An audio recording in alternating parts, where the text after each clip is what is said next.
Hello guys, welcome back to the channel. তো এই ভিডিওতে আমরা কথা বলবো কেকেআরের ওপেনার কুইন্টন ডিকককে নিয়ে। তো রাজস্থানের বিরুদ্ধে মাত্র 3 রানের জন্য সেঞ্চুরি মিস করেছে ডিকক, কিন্তু গুয়াহাটিতে টার্নিং পিচে যেভাবে ব্যাটিং স্কিল দেখিয়েছে কুইন্টন ডিকক, সে কিন্তু এই মুহূর্তে বেশ চর্চায় রয়েছে অরেঞ্জ ক্যাপের দাবিদার হিসেবে। অর্থাৎ গুয়াহাটিতে 97 রানের এক অপরাজিত ইনিংস খেলে কেকেআরকে জয় এনে দেওয়ার পর এবছর আইপিএলে অরেঞ্জ ক্যাপের অন্যতম দাবিদার হতে পারে এই কুইন্টন ডিকক। অর্থাৎ গত বছর কেকেআরের বিদেশি ওপেনার ছিল ফিল সল্ট, আর এবছর ডিকক। অনেকেই বলছিল যে সল্ট ডিককের থেকে অনেক বেটার, কিন্তু প্রথম ম্যাচে সল্ট দারুণ ব্যাটিং করেছিল, ডিকক কিন্তু প্রথম ম্যাচে ফ্লপ হয়ে গিয়েছিল। কিন্তু দ্বিতীয় ম্যাচে যে ব্যাটিং প্রদর্শনী ডিকক দেখিয়েছে, এর ফলে বোঝাই যাচ্ছে যে সল্টের থেকে বিধ্বংসী ব্যাটিং এই ডিকক করে, এবং ডিকক অনেক ম্যাচিউর প্লেয়ার, অর্থাৎ ম্যাচ জেতাবার ক্ষমতা রাখে, যেখানে সল্ট গত বছর একটাও ম্যাচ কিন্তু এভাবে ফিনিশ করতে পারেনি। এবং ডিকক তার মধ্যে কনসিস্টেন্সি রয়েছে, অর্থাৎ লাগাতার রান করতে পারে, সল্ট যেটা লাগাতার পারে না।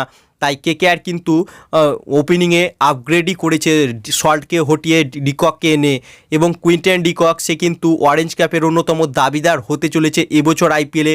রাজস্থানের বিরুদ্ধে তার ব্যাটিং দেখার পর অনেকেই এমনটাই মনে করছে। অর্থাৎ গুয়াহাটির যে টার্নিং পিচে কুইন্টন ডিকক স্পিনারদের এগেনস্টে যে ব্যাটিং প্রদর্শনী এদিন দেখিয়েছে তা কিন্তু এক কথায় অনবদ্য। অর্থাৎ ফিল সল্ট এই টার্নিং পিচে স্পিনারদের এগেনস্টে হয়তো এতটা এফেক্টিভ হবে না, অর্থাৎ স্পিনারদের এগেনস্টে টার্নিং পিচে খুব একটা ভালো ব্যাটিং করতে পারে না ফিল সল্ট। তাই কেকেআর কুইন্টন ডিকককে এনে হয়তো ওপেনিংয়ে আপগ্রেডই করেছে, এবং ডিকক হয়তো সেঞ্চুরি করবেই এবছর আইপিএলে, এবং ডিকক সে কিন্তু অরেঞ্জ ক্যাপের অন্যতম দাবিদার হতে চলেছে। এবং কুইন্টন ডিকক সে এদিন সেঞ্চুরিটা মিস করলো জোফরা আর্চারের জন্য। জোফরা আর্চার যদি দুটো ওয়াইড বল না করতো শেষে, তাহলে হয়তো সেঞ্চুরিটা করেই দিত কুইন্টন ডিকক। তবে রাজস্থানের বিরুদ্ধে ম্যাচের সেরা হওয়ার পর কুইন্টন ডিকক সে কিন্তু এবার রেডি মুম্বাইয়ে ঝড় তোলার জন্য। হ্যাঁ ফ্রেন্ডস, কেকেআরের পরবর্তী ম্যাচ রয়েছে মুম্বাই ইন্ডিয়ান্সের বিরুদ্ধে আগামী সোমবার মুম্বাইয়ে, আর সেই ম্যাচে এবার আবারও ঝড় তোলার জন্য, যেটা সেঞ্চুরিটা মিস করেছে সেই সেঞ্চুরিটা এবার করার জন্য রেডি কিন্তু এই south African batter Quinton de Kock. So friends, তোমাদের কি মনে হচ্ছে এবছর আইপিএলে অরেঞ্জ ক্যাপের কি অন্যতম দাবিদার এই ডিকক, এবং মুম্বাইয়ের বিরুদ্ধেও কি ব্যাটাতে ঝড় তুলতে পারবে কুইন্টন ডিকক?